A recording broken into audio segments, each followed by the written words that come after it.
Good evening, welcome you all. आज बात करेंगे सी पेप्टाइड टेस्ट की। एक जांच है जो कि डायबिटीज से इसका संबंध है, तो इसी के बारे में बात करेंगे कि कब करवाया जाता है, नॉर्मली कितना होता है, बढ़ने या कम होने का क्या मतलब होता है। तो ये जो सी पेप्टाइड ब्लड टेस्ट है, ये ब्लड में सी पेप्टाइड की मात्रा को देखा जाता है। इसमें मोस्टली इसको फास्टिंग स्टेट में कराया जाता है, सुबह मॉर्निंग के सैंपल में। कभी कभी पीपी की भी जरूरत पड़ती है। तो C peptide fasting and PP दोनों अलग अलग टेस्ट है। पीपी की जरूरत बहुत ही कम केसेस में पड़ती है, ज्यादातर फास्टिंग जो ब्लड लेवल होता है उसी को मेजर किया जाता है। अब सी पेप्टाइड की बात करें कि क्या चीज होता है। सी पेप्टाइड जो है सिक्रेट होता है बीटा सेल ऑफ पैंक्रियाज से। शरीर के अंदर पैंक्रियाज होता है जहाँ से इंसुलिन का सिक्रेशन होता है और बहुत सारे डाइजेस्टिव एंजाइम का सिक्रेशन होता है, वहीं से ये सी पेप्टाइड का भी सिक्रेशन होता है। और जितना इंसुलिन होता है ब्लड में, सेम नंबर में और सेम अमाउंट में इसका सिक्रेशन होता है। बेसिकली जो सी पेप्टाइड है वो इंसुलिन के प्रिकर्सर से ही निकलता है। प्रो इंसुलिन होता है, उसमें से सी पेप्टाइड बाहर निकलता है तो इंसुलिन बन जाता है। जैसे ये समझो कि एक प्रो इंसुलिन का मॉलिक्यूल है जो कि पैंक्रियाज का बीटा सेल सिक्रीट कर रहा है। अब इसमें दो चीज़ें डली हैं। कुछ ये अमीनो एसिड का चेन है अराउंड 23 के आसपास होते हैं। अगर प्रो इंसुलिन से ये बाहर निकल जाए तो सी पेप्टाइड, और ये जो बचा हुआ है ये इंसुलिन है। इसलिए अगर ये सी पेप्टाइड की मात्रा अपन मेज़र कर लें तो कितना ब्लड में इंसुलिन है वो भी पता किया जा सकता है। और सी पेप्टाइड पता करने से जो पैंक्रियाज के बीटा सेल्स हैं अच्छे से काम कर रहे हैं कि नहीं कर रहे हैं ये भी पता चल जाता है। तो मोटे तौर पे आप ऐसा समझें कि C peptide equivalent to insulin. लेकिन जब हम इंसुलिन बाहर से किसी व्यक्ति को या किसी पेशेंट को देते हैं, उस केसेस में उस इंसुलिन में सी पेप्टाइड नहीं होता। तो अंदर से अगर इंसुलिन आ रहा है तो सी पेप्टाइड और इंसुलिन बराबर होंगे। लेकिन अगर किसी पेशेंट को इंसुलिन का इंजेक्शन लग रहा है उस केसेस में सी पेप्टाइड का लेवल कम होगा। तो ये 23 अमीनो एसिड की एक चेन रहती है जिसको हम लोग बोलते हैं सी पेप्टाइड, और इसी को ही मेजर करते हैं। और ये हमारे सेल्स के शरीर के पैंक्रियाज के बीटा सेल होते हैं वो इसको प्रोड्यूस करते हैं। बाहर से जब इंसुलिन लिया जाता है उस केसेस में सी पेप्टाइड ब्लड में नहीं बढ़ता या उस इंसुलिन के साथ में सी पेप्टाइड नहीं होता।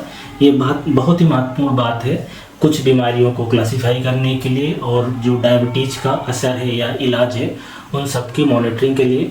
एक बात आप ये समझें कि ये सी पेप्टाइड डायबिटीज की डायग्नोसिस या किसी डायबिटीज की डायग्नोसिस में यूज नहीं होता, और दूसरी बीमारियों की डायग्नोसिस में यूज होता है, जैसे कि इंसुलिन की कुछ बीमारियां हैं। पर ये डायबिटीज को क्लासिफाई करने के लिए, मॉनिटरिंग करने के लिए, ट्रीटमेंट के असर को देखने के लिए तो यूज होता है।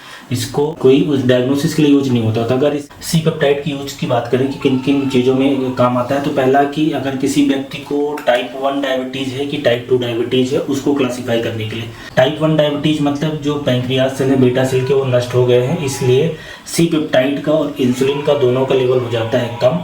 जो टाइप 2 डायबिटीज होती है, जो बड़ों की डायबिटीज है, उसमें इंसुलिन का लेवल भी, सी पेप्टाइड का भी लेवल इनिशियल स्टेज में बढ़ा रहता है। अर्ली जब डायबिटीज किसी को होती है, जैसे कि जिसको हम लोग इंसुलिन रेजिस्टेंस बोलते हैं, उस केसेस में बढ़ा रहता है। एडवांस स्टेज में टाइप 2 में भी इंसुलिन की भी मात्रा और सी पेप्टाइड की भी मात्रा कम हो जाती है। तो क्लासिफाई करने के लिए कि टाइप 1 है कि टाइप 2 है उसके काम आता है।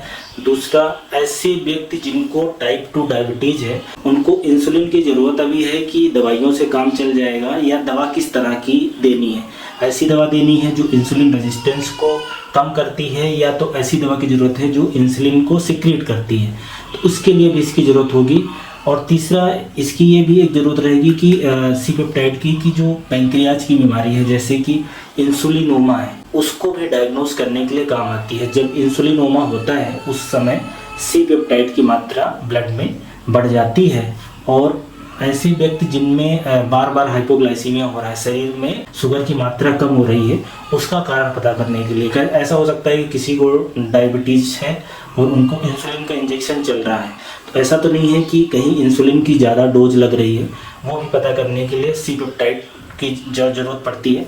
तो कहने का मतलब है कि सी पेप्टाइड से हम इंसुलिन की सही मात्रा कितनी देना है वो भी पता चलेगा। डायबिटीज़ के मैनेजमेंट में भी ये काम आता है। अब आ जाते हैं इसमें ब्लड सैंपल की बात करते हैं कि आपको क्या सैंपल देना है, कैसे सावधानी रखनी है। तो ब्लड सैंपल की बात करें तो खून की जांच है तो सीरम से होगी, ब्लड में से होगी। और इसमें जैसा कि मैंने बताया कि दो तरीके की जांच है। एक तो फास्टिंग है जिसमें 8 से 12 घंटे आपको फास्टिंग मैंडेटरी है, ज़्यादातर केसेस में फास्टिंग टेस्ट होता है। और कुछ केसेस में पोस्ट प्रेंडियल सी पेप्टाइड का लेवल भी देखा जाता है, जिसमें आपको स्पेसिफिकली मेंशन रहेगा कि 30 मिनट बाद कराएं, 1 घंटे बाद कराएं, 2 घंटे बाद कराएं। तो ये सैंपल की बात हो गई। और अगर इसमें सावधानी की बात करें तो फास्टिंग ब्लड सैंपल देना है तो सुबह देना है और कोई भी सावधानी की ज़रूरत नहीं होती है। अब आपने टेस्ट करा लिया तो जो वैल्यू आती है नॉर्मली कितना होना चाहिए, नॉर्मली इसकी एक रेंज होती है। तो अगर फास्टिंग सी पेप्टाइड की बात करें, जो नॉर्मल सी पेप्टाइड की मात्रा होती है वो 0.81 से लेके 3.85 नैनोग्राम पर ml होनी चाहिए। अगर इससे ज़्यादा हो रही है मतलब सी पेप्टाइड बढ़ रहा है, और अगर इससे कम हो रही है तो इसका मतलब है कि सी पेप्टाइड का लेवल आपके शरीर में कम हो गया है। और जो पीपी वाला सी पेप्टाइड होता है, पोस्ट प्रेंडियल सी पेप्टाइड है, उसकी मात्रा अलग होती है, नॉर्मल उसकी मात्रा अलग होती है। वो मात्रा थोड़ी सी ज़्यादा रहेगी, क्योंकि खाना खाने के बाद आप जब खाना खाते हो तो आपके शरीर में शुगर बढ़ती है। शुगर जैसे जाएगी वैसे ही इंसुलिन ज़्यादा सिक्रीट होगा, वैसे ही सी पेप्टाइड भी सिक्रीट होगा, तो सी पेप्टाइड की मात्रा बढ़ जाएगी। तो जो पीपी वाला सी पेप्टाइड होता है उसकी जो नॉर्मल वैल्यू होती है 1.20 से लेके 8.60 नैनोग्राम पर ml होती है। तो फास्टिंग सी पेप्टाइड की अलग normal value, PP C peptide की अलग नॉर्मल वैल्यू। अब जो हमारा रिजल्ट आ गया है उस रिजल्ट में सी पेप्टाइड बढ़ा हुआ है, ऐसा मान लो कि आ गया है, तो क्या हो सकता है? एक तो ऐसा हो सकता है किसी को डायबिटीज़ टाइप 2 वाली उसकी शुरुआती स्टेज हो, जब इंसुलिन रेजिस्टेंस बढ़ता है। इंसुलिन रेजिस्टेंस मतलब कि इंसुलिन अच्छे से काम नहीं कर पा रहा है, उस केसेस में हमारा शरीर ज़्यादा इंसुलिन बनाता है, फिर बीमारी बढ़ती है तो शुगर और बढ़ती है, शुगर और बढ़ती है तो उसको कंपनसेट करने के लिए, कम करने के लिए और इंसुलिन शरीर बनाता है। तो उस कंडीशन में सी पेप्टाइड की मात्रा बढ़ी रहेगी। तो जो प्री डायबिटीज वाले लोग हैं या अर्ली डायबिटीज वाले लोग हैं उनमें ये सी पेप्टाइड बढ़ा हुआ रहेगा, और उन्हीं व्यक्तियों में फिर ऐसी दवाई दी जाती है जो कि इंसुलिन की सेंसिटिविटी बढ़ाती है। तो पहला तो हाई सी पेप्टाइड का कारण यह हुआ, और दूसरा कारण हो सकता है इंसुलिनोमा।